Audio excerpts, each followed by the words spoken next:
Hi everyone, it's Jessica. Welcome back to my channel. Today we're starting the 4th week of the Betsy Quilt along. This week we are making the Florence block. This is what one block looks like. So let's get started and I'll show you how to make this.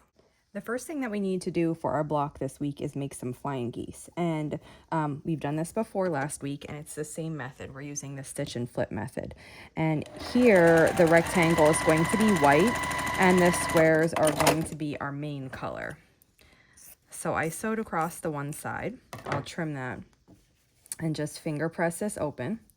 And then I'll sew my square onto my other side. And sew across.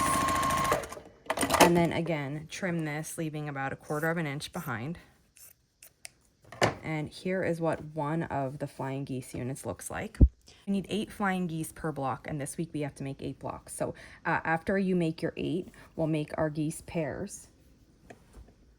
In this quilt, I call them double flying geese, and it's basically where you just sew 2 of them together. So I'm just finger pressing 2 of them open, and we're going to sew them together like this with the points going in the same direction. It'll look like this when you're finished.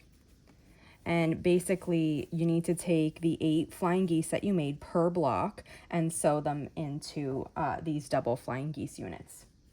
We have one more unit that we need to make for this block before we can assemble it. So I have a large square here, and I'm going to take a small square and just put it in any of the corners.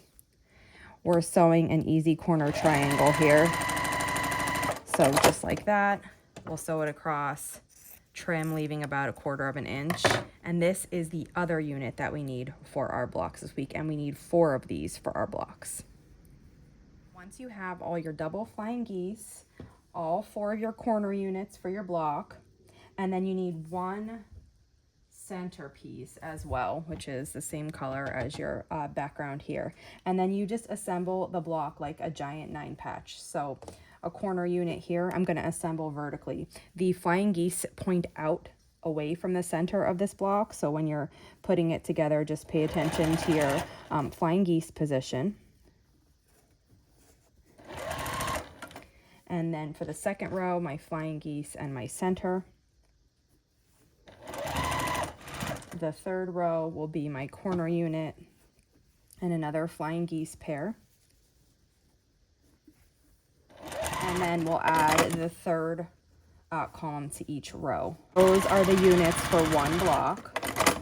And when I stop here and open it up, you can see roughly what the block looks like. We just need to sew the 2 final seams. So flying geese should all be pointing away from the center, and the little easy corner triangle should be towards the center.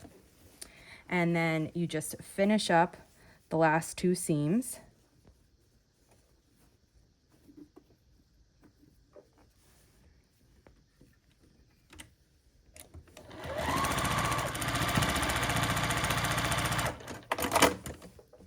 And here is what the block looks like assembled.